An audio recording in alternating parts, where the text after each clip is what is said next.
justement, on parlera tourisme dans la chronique Covid-19 de Nadia Paquero. Bonsoir Nadia. Bonsoir Manel. Alors, on revient ce soir sur la relance du secteur touristique durement frappé par la pandémie du coronavirus, n'est-ce pas? Oui Manel, et il s'agit d'une question d'une extrême sensibilité et d'une rare complexité, sensibilité extrême, car le secteur touristique est un segment névralgique de l'économie marocaine, segment qui a subi de plein fouet cette crise cristallisée notamment par la fermeture des frontières et l'arrêt total des activités des établissements du secteur. L'impact a été quasiment fatal, les chiffres illustrent l'ampleur des dégâts avec un repli de 45% des touristes de moins au niveau national pour les 4 premiers mois en 2020 par rapport à la même période l'année dernière. C'est ce qu'a annoncé la ministre de tutelle Nadia Ftah il y a 3 semaines. Autre indicateur au rouge, les recettes touristiques ont diminué, elles, de 15% sur la même période. Alors, pour soutenir les professionnels du tourisme à l'agonie, pour beaucoup, la ministre a élaboré un plan exclusivement dédié à la relance. Ses objectifs, préserver les emplois en sachant que 800 000 ont déjà été supprimés, mais aussi conserver les compétences et les capacités des acteurs avec une promotion pour son décollage ou plutôt son redécollage. Alors, la première phase de ce plan met l'accent sur un tourisme interne, un choix qui semble évident, inhérent même à la situation dominée par une incertitude manifeste, il faut le dire, concernant l'ouverture des frontières, justement, les frontières marocaines, mais aussi celles des autres pays. La politique de chacun évoluera au gré des situations épidémiologiques constatées régulièrement dans chaque territoire, et on le comprend bien, la santé des citoyens étant au sommet de l'échelle des valeurs humaines, et donc l'urgence des autorités.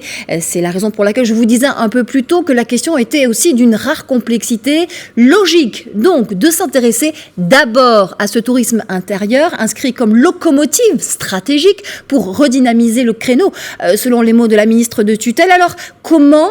En révisant l'offre et en s'adaptant à la demande des touristes locaux. C'est donc du prix des prestations dont il est question ici, facteur déterminant, il faut le dire, pour commencer à amortir le choc. Mais les professionnels, les petites structures notamment, ont-elles les moyens de le faire sans un soutien des pouvoirs publics, car le défi présent et à venir, il est double, pour les petits comme pour les grandes structures d'ailleurs. D'abord, résorber le déficit énorme pour la plupart des acteurs, mais aussi investir massivement pour répondre aux normes d'hygiène et de sécurité, conditions sine qua non pour regagner la confiance des clients.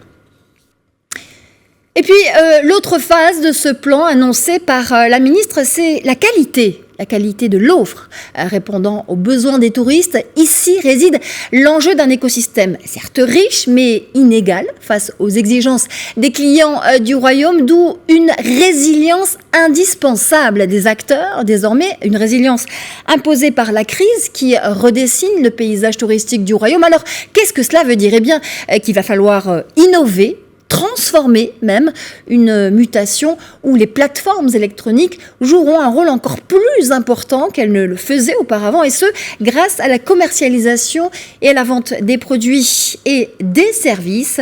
C'est l'un des axes majeurs du plan du ministère qui souhaite également ouvrir l'accès à la couverture sociale des entités de l'économie sociale et solidaire.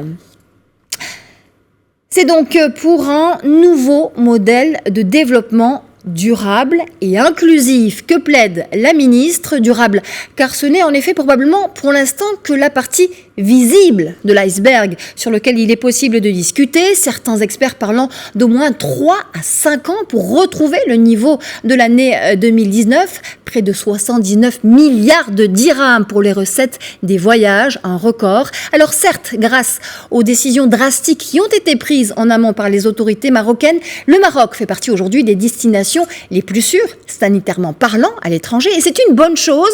Nous l'avons vu hier, l'UE a ouvert ses frontières à 15 pays et le Maroc en fait partie. Cela est-il pour autant suffisant pour relancer la machine? L'avenir nous le dira. La concurrence à l'international aussi, un facteur décisif évidemment.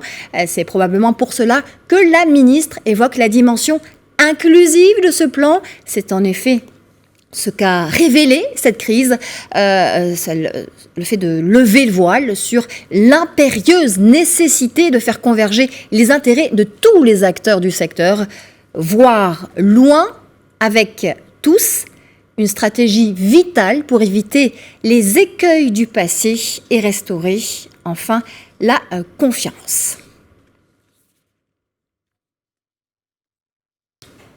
Merci beaucoup Nadia pour toutes ces informations.